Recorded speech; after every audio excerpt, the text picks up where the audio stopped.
Hello and welcome everyone. It is so nice to see so many of you back for another lovely webinar. Had a few minor technical difficulties starting off today, so if you see anything weird in the subtitles where I discussed with my wife where I'm going to sit for today's webinar, that's what that was.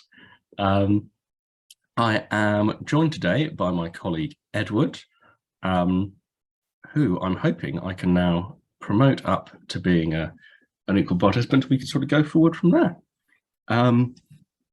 But while I wait for him to come through, there he is. For those of you who haven't come to one of these before, my name is Matt. I look after the research team here at UniAdmissions, and so my work is based on making sure that all the things that we propose in our books, our resources, that all of that stuff is grounded in evidence, and I then sort of pass that information on to Edward, who's here. What sort of thing do you do around here, Edward? Hi, Matt. It's nice to see you guys, everyone. Nice to see so many participants as well, 40 people. Wow.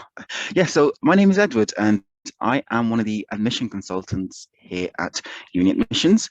So if any of you guys was interested in potentially joining one of our programs, you would be speaking to myself or one of my colleagues regarding what we have on offer for you. And yeah, feel free to give us a call, and I'm looking forward to speaking to as many of you as possible. Fab. So that's that. So we're going to be talking today about personal statements. It is, I believe, today it must be 2 weeks today, the personal statement deadline. So we're talking a little bit about some of the top personal statement mistakes to avoid. Hopefully you haven't made any of these mistakes, but these are ones that you've still got time to iron out if you are still working on that personal statement and haven't sent it in yet. And next week, with a week to go, we'll be looking at further little adjustments and things you can do to really improve your application as time goes on. So to start off with, I'll start with mistake number one. The first of these mistakes I see in personal statements is when we see right at the top of the personal statement. And this is a sort of a cliched, sort of tired opening. So I've pulled out a few examples here. Hopefully the students who wrote these personal statements who have shared them with us aren't here today, so they won't be embarrassed, but I'm sure you'll have seen similar things in any preparation or research you've done for your own personal statement. Often we find personal statements opening with sentences like, oh, from a young age, or from, I've always been interested in the subject for ages and ages and ages and ages. And aside from being a little obvious, the thing that annoys me about this particular approach is that it really misses an opportunity to tell us something interesting. So by saying, I've been interested in computer science forever, you're not taking the opportunity to tell me what happened, what made you become interested, what experience did you have, what was the thing that opened up your interest. That's going to be a much more interesting story than telling me that you've been interested in it forever, because you've missed out on that chance to talk about how your interest started, which I'm much more likely to be interested in, particularly as you're then able to use that first thing, that first point of interest, as a chance to continue onwards from there and talk about how your interest has developed and become richer and more detailed, which is much harder if you say, well, I've been interested in it forever. This also has the problem that it probably isn't true. It's unlikely that you've been interested in your subject forever or for as long as you can remember. Probably something happened. So I would avoid saying you've been interested in it forever. That first sentence is a really difficult part of the personal statement, but coming up with something that is actually personal to you rather than something sort of generic like this is a really good start.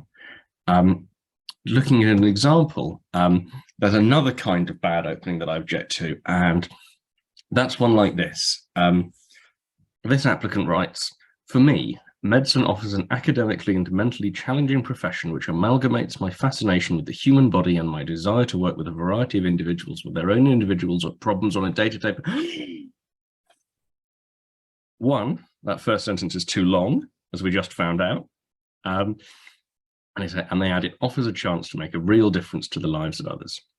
Now, this isn't necessarily a cliche, any of these things, but we're being told a lot of things that we already know. We're being told that studying medicine is difficult, which the person who is reading the personal statements already knows.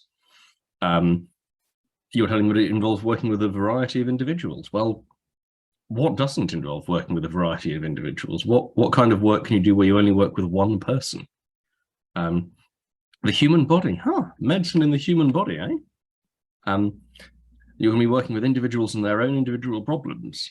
You can make a real difference to the lives of others. All of these things are, what you're doing here is you're explaining to me what medicine is, but you're doing it with a lot of very long words in a badly structured sentence. And I'm not sure you know what all of these words mean. For example, that isn't what amalgamates means in this context. I'm not sure what the difference here between academically and mentally challenging. By mentally challenging, do they mean that studying medicine is bad for your mental health, that it might send you mad? There are so many ideas here, and so much effort has been put into making them seem clever that it's actually hard to see what the ideas are. You're much better off starting with something simple, and most importantly, not trying to explain to the reader what the subject is, because they do know. So don't start out by defining, don't do that terrible essay thing where you start off and go, the dictionary defines medicine as, they know what medicine is. Don't bring it up, you're just wasting space. So that brings us on to our second mistake, which we've started a little bit already, but it's stating the obvious. What you need to bear in mind here is that there are lots of things you can say in your personal statement that either the person reading it will already know, the person who's reading it will assume that you already know, or that are elsewhere on your UCAS form. So if you say to them, as part of my A-level studies, I've studied English and maths and history. Now they know that because on the other side of the piece of paper, it tells them that. You don't need to tell them again. You don't need to tell them that maths has taught you, I don't know, to reason rigorously, or that English has taught you to appreciate language, or that Spanish has opened your eyes to new cultures. These are all really obvious statements. People know what maths is. If you tell me that history has given you an appreciation for the past, I'm going to go, yes, that's what history is.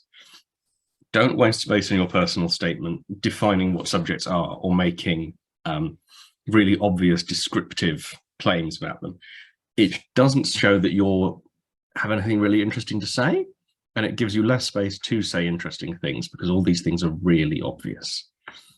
A particular bugbear of mine in this context is if you're applying for a course that is in two parts, so say economics and management, philosophy, politics, and economics, people will say, I like the multidisciplinary aspect of the course.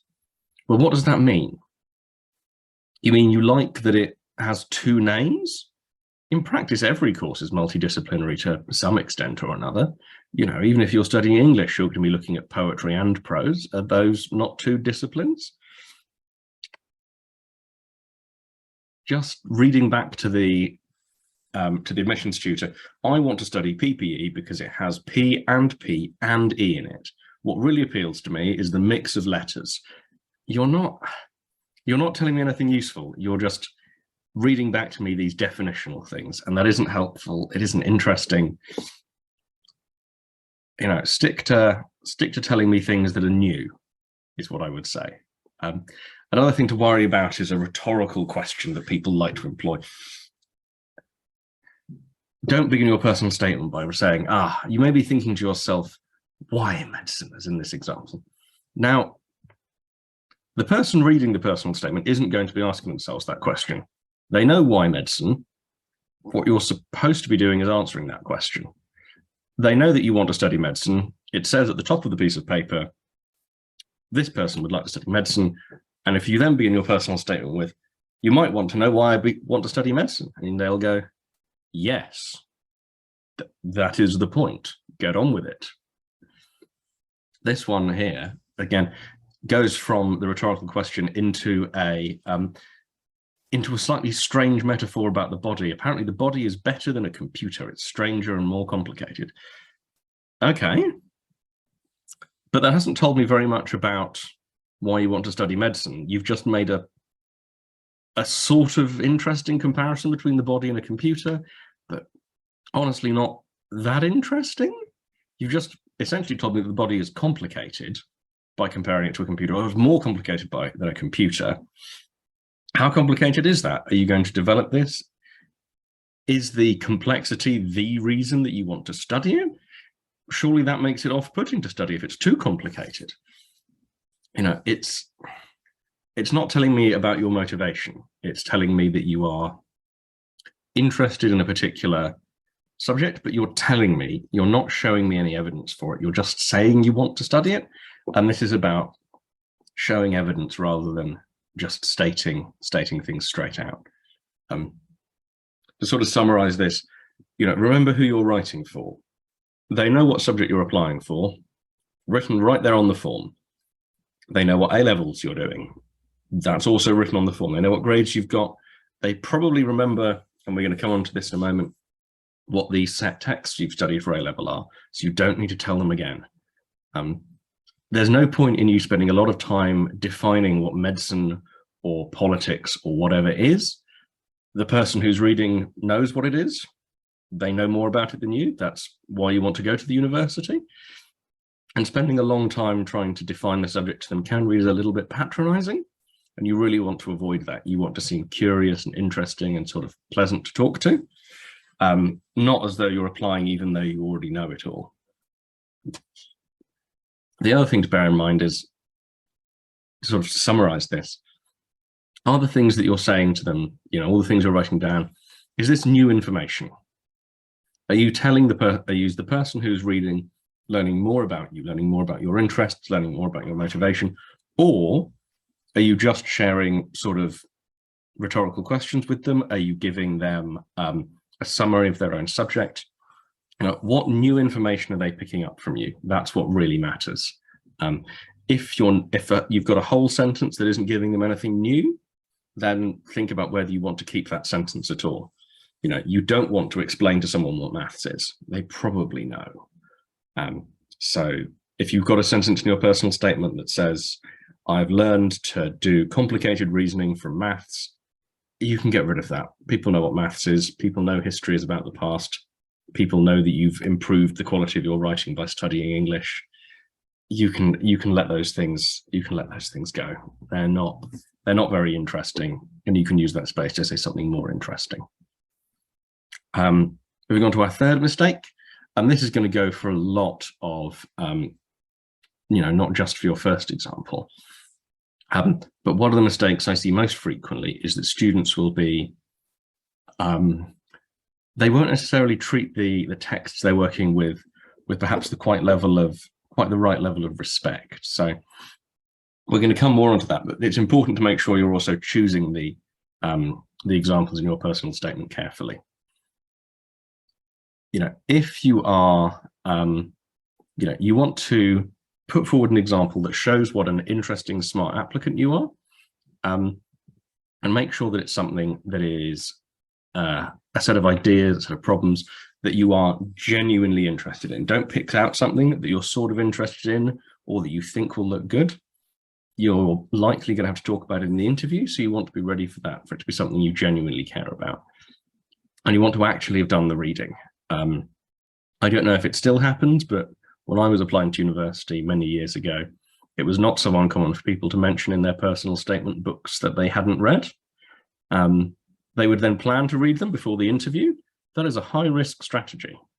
You can do it, but I would not recommend it, particularly because you want to, through the examples you're using in your personal statement, be showing a kind of intellectual development. I read this, and that made me think about this idea, so I read this book. You're showing development rather than having something that you've mentioned in there, but you don't know how it develops because you haven't read it. So let's take an example. So here is from a law personal statement. This student has written, reading the book Eve Was Framed by Helena Kennedy has also been fascinating as I've started to think about issues which I had never before considered, how law might be affected by gender. Full stop. Since watching 2 documentaries about jails in Miami, Florida, I've become interested in the differences between the British and American legal systems. So there are 2 interesting things here, I think. The first is that this book, Eve Was Framed, which was fascinating, but it was so fascinating, it got half a sentence. Super fascinating. It was fascinating. I started to think about something I'd never considered, the interaction of law and gender, and then I stopped at the end of the sentence. I started thinking about it, and then I stopped. Because although it was fascinating, I was immediately distracted by a documentary on Netflix. That's what this personal statement says to me. I read a book, it was fascinating, and then instead I watched a documentary on Netflix about prisons in America. Now, you probably don't need me to tell you that watching a documentary on Netflix about prisons in America is not the pinnacle of academic research at all, really. Bringing up something that you're not going to study, if you're applying for law at Oxford or Cambridge or anywhere in England, you're not going to be studying American law, you're going to be studying UK law. So bringing up American law, which is different, which everyone knows, is again, it shows a lack of focus, it shows that you've been distracted, and you've missed an opportunity to actually develop your ideas. You know, you're interested in the differences. Okay, tell me about the differences. No, you're fascinated by law and gender. Well, you've told me you're fascinated, but you've immediately been distracted. So I don't believe you. If you're fascinated by something, you probably give it more than a sentence.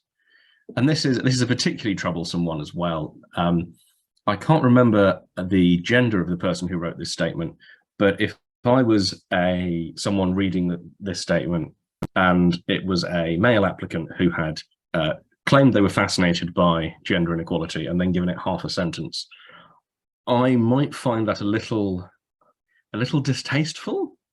Like, just don't bring it up then. But to give half a sentence to the idea that there might be such a thing as sexism within the law doesn't feel especially, well, it feels a little sexist itself, doesn't it? To give it half a sentence if it's such an important thing. So that's sort of the content there. The other thing to bear in mind is, and this is something I would not expect any of you to be aware of, Eve Was Framed is the most popular book by miles for a law personal statement. When I read through personal statements each year, I probably have to hear what people think about Eve Was Framed 10 or 20 times a year. And it's a good book. There's a reason a lot of people read it. However, everyone has read it, pretty much. And one of the reasons for this is if you Google law personal statement book, it's right there at the top of the search results. And so if you're reading the personal statement, what that says to you is, this person has read the most obvious book on the subject. Does this show a depth and development of ideas to me? Not really. Now, if you go on from talking about Eve Was Framed to talk about Sadowski-Sedgwick, if you were to talk about Schuller-Smith-Firestone, if you were to talk about the development of feminist legal theory in the 60s, 70s, and 80s, and its transformation to critical race theory through figures like Kimberly Crenshaw, that would be interesting. But you've got to go there. You've got to make the journey from Eve Was Framed through into those other ideas that show that you've really developed what you're talking about. You've done the depth of reading. If you just have a surface level discussion of a book that everyone else has talked about, you're not evidencing how much smarter or more engaged than those people you are. You're just telling me that you've done some Googling and read the most obvious book, and that isn't going to help. Similar to this, A-level set texts, it happens less, but every now and again I'll read a personal statement for someone applying for English, and the only books they will mention are those that are on the A-level syllabus that year. The admissions tutors will know which books are on the A-level syllabus that year. It does not suggest you are keen to study English at a university level if the only books you are reading are the ones you are told to.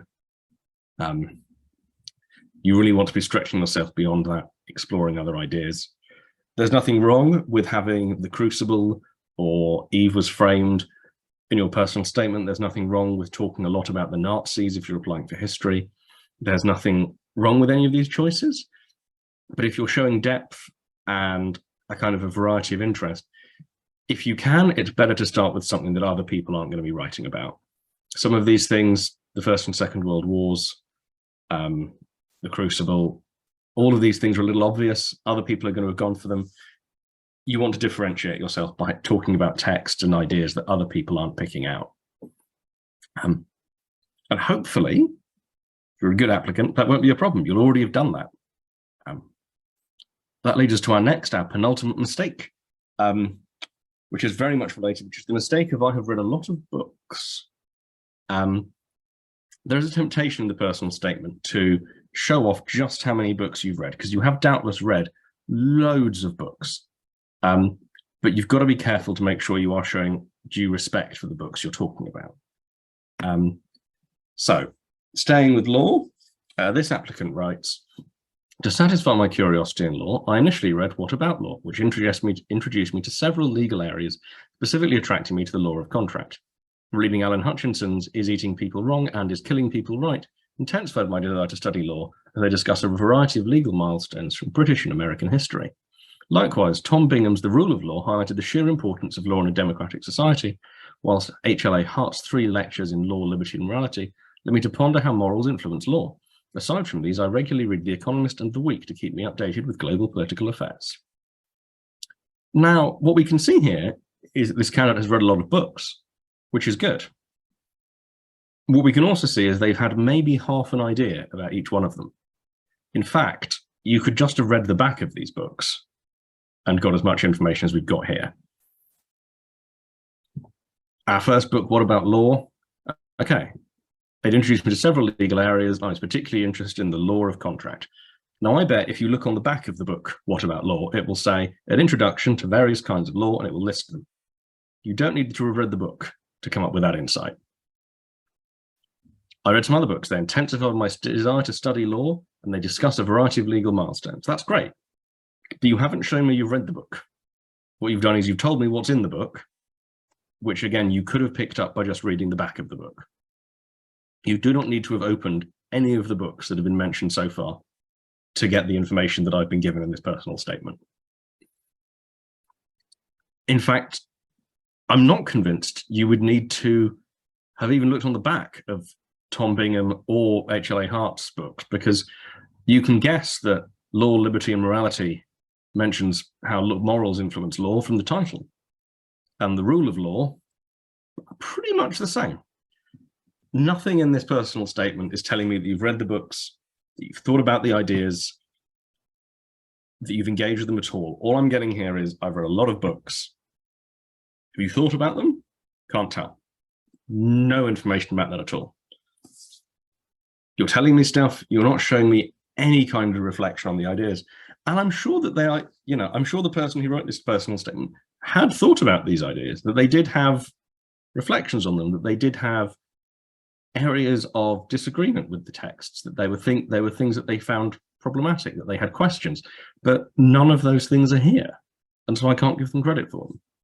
All I can see here is that someone picked up 5 books from Waterstones, read what was written on the back of the books, and that's the personal statement. You've got to show that you're taking the text seriously. Your personal statement is not going to be an important source text that people are reading in centuries to come. In fact, probably next year, you're going to read it and go, oh God, this is dreadful, and be really embarrassed. You need to show sufficient respect for the text you're talking about, give them space, take their ideas seriously.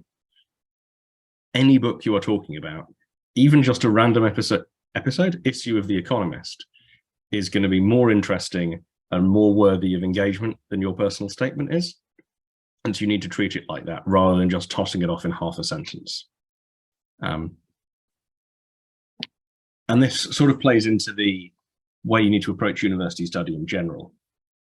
You know, it's the easiest thing in the world to go, oh, Plato was wrong. But people have been working on Plato for 2,500 years. The person who's interviewing you may spend most of their career working on Plato. You know, all of the texts you're talking about are a much bigger deal than you are likely ever going to be. And not showing a sufficient level of respect towards the ideas you're working with, it makes it look like you don't want to learn. It makes it look like you want to teach, and that you want to teach in a kind of weird, dismissive way where you're cleverer than the subject itself. And that doesn't come across well. You want to be giving each text you talk about, and I would recommend talking about 3, 4 at an absolute maximum. You want to give each one of them enough space to show that you've actually read it, you've actually engaged with the ideas, and it's actually changed your mind about something. Throwing things off in a half-sentence summary, it's just a list, and that doesn't tell me anything about your intellectual development, because it's just a list. Which brings us to our final mistake, which is the list that people like to put in at the end. Extracurricular activities. Ultimately, no one really cares what you have done in school, whether you were a prefect, whether you've done your Duke of Edinburgh, whether you are the captain of the golf club, any of these things. It's nice, but you need to be able to draw a link between what you have done and why it makes you a better candidate for the place at the university, how it has helped you develop your ideas, how it has helped you develop your potential. You can't just list stuff. It isn't interesting, and it doesn't enhance the argument you're trying to make for yourself. It's great that you like doing all of these things, but unless there is a tie back to the subject and why you would be good at it, it doesn't help me. So yeah, it's really tempting to finish off your personal statement by saying, oh, actually, I love doing tennis and golf and rugby and cricket and running. And I find that the running helps me to be determined. Now, that's the beginning of an idea, but it's not a whole idea. There's this discussion of running for charity. Well, tell me about the charity. Why do you care about the charity? What intellectual and emotional development did that lead to? Why that charity? Those would be interesting things for me to find out about you in the personal statement. Instead, you've given me a list, because the message I'm getting here is, I have done the charity run, but I've done it in the context of me being very sporty in a kind of unreflective way. You wouldn't put in your personal statement what your favorite color is. Why are you putting on what your favorite sport is? You wouldn't put in what your favorite food is. You wouldn't put it in what your favorite band is. Unless you have something that you can bring to the subject that demonstrates relevance, it's just not very interesting. And it's just, again, space you could be using to talk about something much more interesting. Now, if you can find a way of discussing your interest in a way that enhances your eligibility, enhances your argument, absolutely go for it. And I have a good example for once.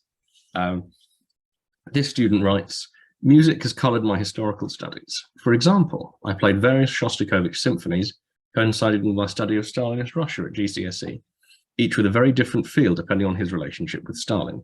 But perhaps most moving was playing his 10th symphony, a purely self-indulgent expression of relief after the death of the dictator. It is impossible to appreciate this great work without its historical context, which transforms the piece into something personal, attaching the listener emotionally. Now here, we can see a really clear link that's being drawn between the extracurricular activity of music and the subject the student is actually applying for. That works well. There's a depth of reflection that's both musical and historical in the writing. It ties up together, and it makes a point of saying, this has given me a particular appreciation for the history of Stalinism that I wouldn't have had without the musical study, because I've been able to have this kind of emotional engagement with it that the music has made possible that wouldn't have been possible otherwise. That's good. Whether you can do that with cricket or golf, I think is a little harder, but it's absolutely worth considering whether you can actually draw a link like this with the work you're doing in your personal statement, because if you're just listing off things you like to do for fun, it's just not that interesting, and you're not going to get any credit for it, essentially. And I've got one final bonus mistake, probably my final and favorite part, which are the closing lines of the personal statement. Now, these are really difficult, so I don't want to be too harsh on the people who've done them not to my tastes. But there are a few really big mistakes you can avoid here, just to really help your personal statement finish off cleanly. Don't add a brand new idea now. Don't add in a new book, a new interest, a new theme, a new problem. Don't add something in the last couple of sentences. It's a bad idea. Don't do it.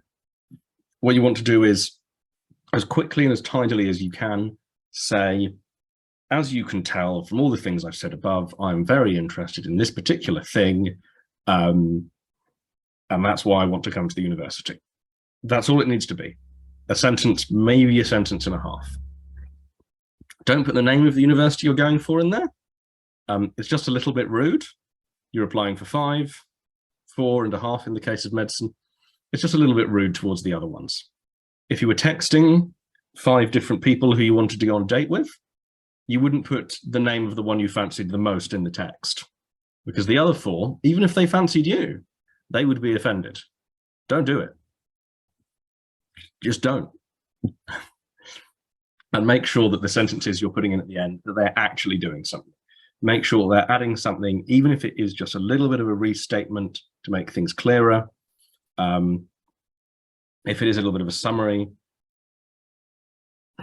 it's really difficult. If you can get almost, I would say, write the whole thing out, have your final sentence, and then just get rid of it, overdo it, overwrite it, and then get rid of the last couple of sentences, and finishing abruptly is better than having a long, unnecessary finish, because you can then use that space to do something more interesting higher up in the statement. There are some things that you really want to avoid, though. One of them is flattery. This student wrote, "I believe I have the determination and aptitude to study economics at a degree level, and it would be an honor to be offered a place at your world-renowned university." Now,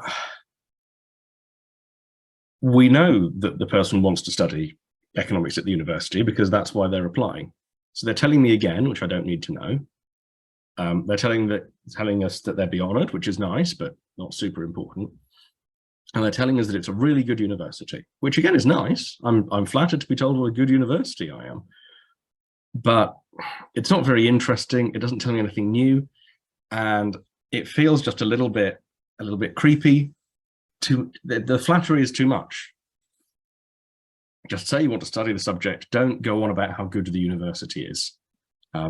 You have other more interesting things to talk about elsewhere in your personal statement, and the personal statement is about how good you are, not about how good the university is. They should be keen to have you, not you telling them how clever and smart they are. Again, if you're trying to go on a date, you don't want to spend your whole time telling the other person how attractive they are. You want to try and be attractive yourself. I mean, you can tell them they're attractive a little bit, I guess, but you still want to be attractive yourself and to focus on that.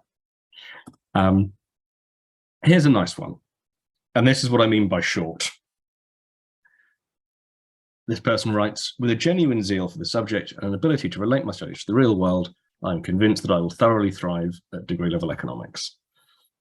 And this is fine. They've restated the main theme of their personal statement, which is, I'm really interested in economics, and I'm particularly interested in making sure that it isn't just theoretical, but relates to real world problems.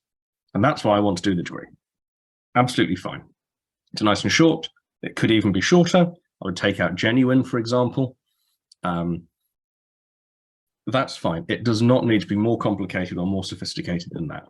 It just needs to get you to the end of the personal statement. If I were doing it again today, I would almost be tempted to just write, "Thank you for reading," and that would be it, or write nothing at all. The biggest mistake you can make at the end of your personal statement is to make it so long and so fiddly that you're taking away space from the more important bits in the middle. So that's why this is the bonus mistake. It's not a huge deal in itself, but it does waste characters you could be using for other things higher up in the statement. So if you can keep it short and sweet, that's very much the way to go. Speaking of short and sweet, those are my slides. So I'm going to hand over to Edward now for a little while to talk about how we can help beyond slides like these. Of course, thanks very much, Matt. So essentially, what do we have on offer here at UniAdmissions for you guys? Well, the premium program is essentially a program which is designed to help you get into Oxbridge. Now, there's 4 main pillars to the program. And the first thing, you will have a set amount of one-to-one sessions with an expert tutor who will be able to support you across your journey, from helping you with your entrance exam and making sure that you're fully cognizant and know exactly what you need to be doing in order to be successful in that. But will also be responsible for overseeing each and every single aspect of your development and prepare you for the interview stage. So that's the first pillar. The second thing is you will have access to our online portal of resources, pardon me, can't speak English today. But yeah, you'll have access to our resources, which include books, videos, guides, and all sorts of different things which will help you prepare for your entrance exam and help you prepare for your interviews. All right, so that's number 2.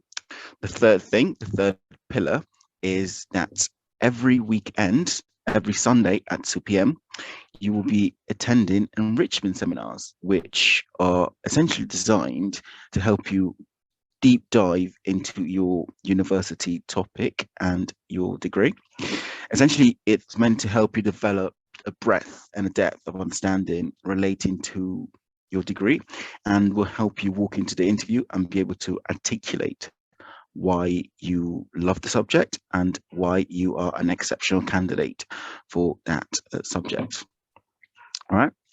Now, the final thing is that we have intensive day courses, and these essentially will be a way for you to, essentially at the end of the road, after you've done all of the work with your tutor and on your own time, it's a way to help you have the confidence and the knowledge that you've done everything in your power to be successful at the hurdle of the process.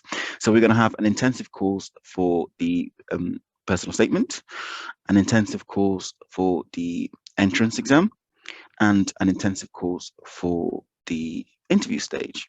Right, so you'll be expected to attend all of those, and will serve as a great final preparation for the program. That's everything from me. Thank you very much, Matt. Back to you. Cheers, Edward. The good news is that all of this does seem to work. We have rates of success that compare really favourably, not just with the national averages, and particularly for medicine, which we like to think of our specialism, but they compare really flatteringly with some of even the most expensive schools in the country. So we don't quite have the snazzy outfits of Eton, but we do have even better results when it comes to Oxford and Cambridge, which is the important thing, I would say. Although they are good outfits, so actually, maybe we should focus on the outfits more. If you've enjoyed this presentation and you would like to say something nice, please do write a lovely review on Trustpilot saying how charming and handsome Edward and I are, how much fun these webinars are to attend. If you do, I will add you to these presentations going forward. So you can appear every week if you would like to in one of these. All you have to do is drop in a nice Trustpilot review. What we're going to do now is we're going to take some questions for a little while before I disappear off to watch some football at 3 o'clock. I can see a few have already come in. And I'd also encourage people, if you have found what we've talked about today interesting, if you'd like to get in touch to speak to Edward or one of his colleagues, you can do that by booking a consultation with us. And hopefully we're going to get a nice little video now, which is going to show you how it's done. Is that working? It seems to be.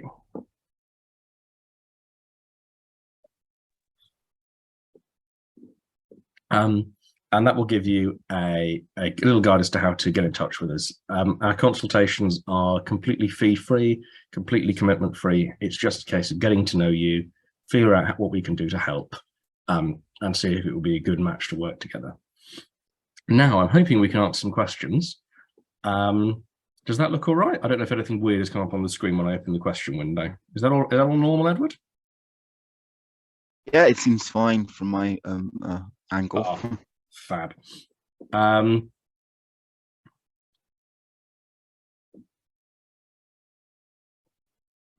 So we've got a couple of questions about recordings. These are made available every week on the website. So if you just pop in, normally Wednesday or Thursday, there'll be a link to this most recent open day. And if you really enjoy these and you would like to watch a lot of them, there are absolutely loads of them. You could watch hours and hours and hours of my voice. I don't recommend it, but there are. One day I'll look it up actually, but there are, I would guess, very close to 100 hours now of these that you could watch. Don't do it, but they are all there if you want to. Let's have a look at some further questions. One questioner asks, is it better to focus on analyzing academic material or focusing on work experience? So this is a great question. It all depends on what you're going to get out of it. So just telling me you've done the work experience is nice, but I want to hear about the ideas and the insights it's brought out in you. So, you know, if you can tie the work experience into the academic material you're talking about, show that you have analysed the questions that you're thinking about, both in a kind of abstract sense in the reading, but also in a practical sense in the work experience, that's going to be really good. But if the work experience isn't particularly linked to the subject and you're just sort of putting it in because you've done it and you feel like you want to get credit for it, in that case, I would put less emphasis on it. It needs to be all working towards the argument you're making about your own suitability. And so if the work experience is related, that's great. But I wouldn't worry about it so much if the work experience is unrelated, or you're just, you know, keen to make sure that you get credit for it, essentially.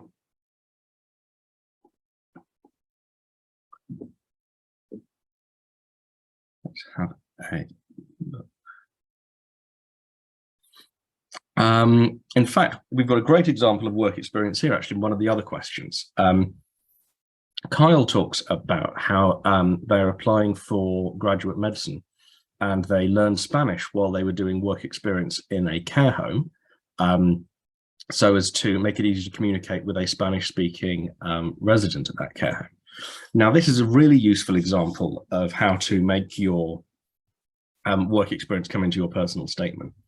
What Kyle's done here is they've identified a problem that is outside of the conventional scope of medical training.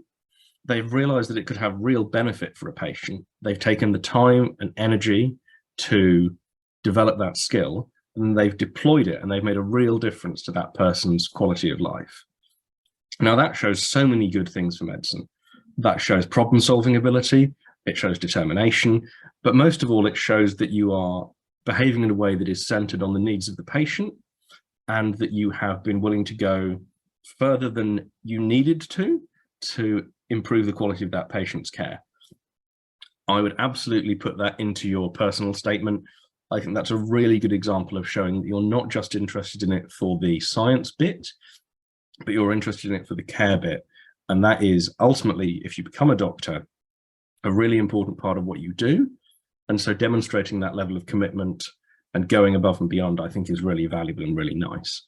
It's also, and this is particularly a point for graduate medicine, you want to stick in the mind of the person who's reading your personal statement. You want to have a bit of personality that comes through. You want to be a person rather than just another applicant who has said roughly the same thing. A personal story like this makes you really stick in the reader's mind. It makes them remember who you are. It allows them to begin to build a picture of what kind of a person you are, what kind of values you have. All of those things are really helpful. And so I would absolutely include that anecdote in there. I think it's a really good one.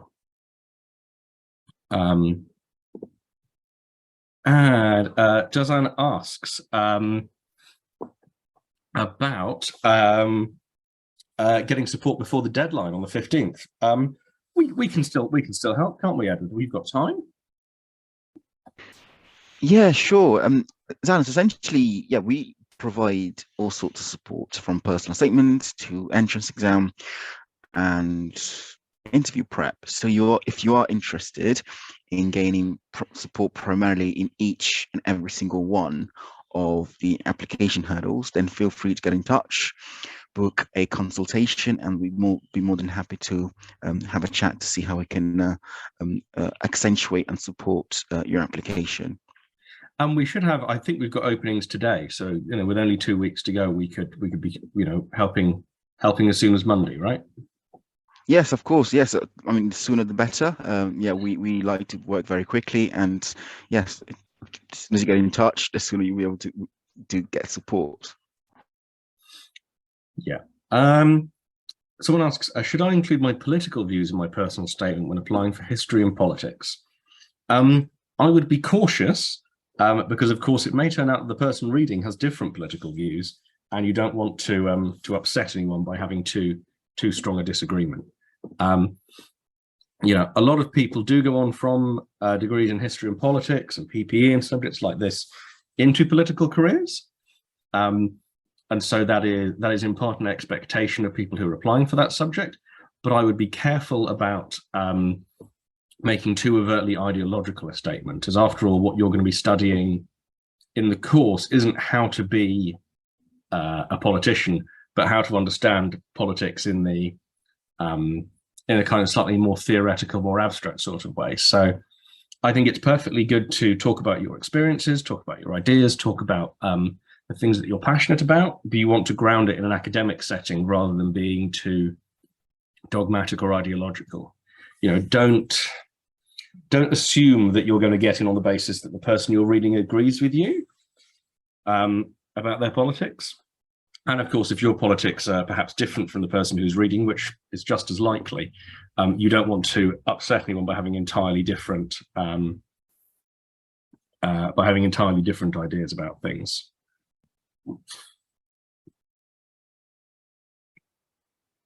And I think we'll take one last question so that I can get all the kit changed over for the football in a moment. Stella asks about incorporating your background into your personal statement. I think if you've got something interesting and different to say, then I don't think there's anything wrong. I don't think it's necessarily a cliche per se, but you want to make sure that it is sufficiently interesting to demonstrate it. So, if you are talking about a particular experience that has inspired you to become a doctor, or to work in politics, or to study a subject that is a compelling personal story, then I would be inclined to include it. But if it feels a little thin, then I wouldn't. If you don't have what you think is a sufficiently good bit of autobiographical content, then don't worry about it. Most people don't. Most people aren't applying to study veterinary medicine because of an important veterinary incident. Most people aren't trying to become doctors because of something that happened in their own lives. And for some subjects, it's sort of impossible anyway. It would be very difficult for you to explain what the personal set of circumstances were that push you to study classics. Did you get into a fight with a Roman or something? If you can make it work, then go for it. But if you don't feel comfortable with it, if it feels a little bit forced, that's probably a sign that it's not necessarily worth going for. But it's a really personal choice, because It is a personal statement ultimately, and so you want it to reflect you and your personality and your interests, and whether you want to be doing that in the context of a kind of anecdote or not is really up to you. Most of the other questions we've had are about getting specific support for personal statements. You can absolutely do that. Just get in touch with us by booking a consultation, and we can arrange all sorts of personal statement review and feedback. It's one of my favorite parts of the job, just reading through them and seeing how they can be improved. That's why I enjoy putting this presentation together. It's why I enjoy presenting it. They're such a strange and interesting piece of writing. I really enjoy reading them. I really enjoy critiquing them. And scary as it may seem now, you will one day be able to look back on your own personal statement and sort of laugh in horror at what you wrote. It's a strange piece of writing, and so don't feel as though you have to feel totally comfortable with it. And we can absolutely help as much as we can, because it's a really challenging piece of work to do, and we really want to support people as best we can, particularly with only a couple of weeks to go. So as I said, I think we'll call it a day there, unless there was anything you wanted to add, Edward? No, I don't really. Best of luck with all your applications. I'm sure your personal statements are going to be amazing. So good luck with that. Well, that's pretty much it from me. Thank you. Yes, very, very best of luck, everyone. And we'll see you next week when we're going to be sharing more sort of last minute tips and tricks for applications and things along those lines. Have a lovely weekend, and hopefully best of luck to Bournemouth in their 3 o'clock match today. Have a good weekend, Ed.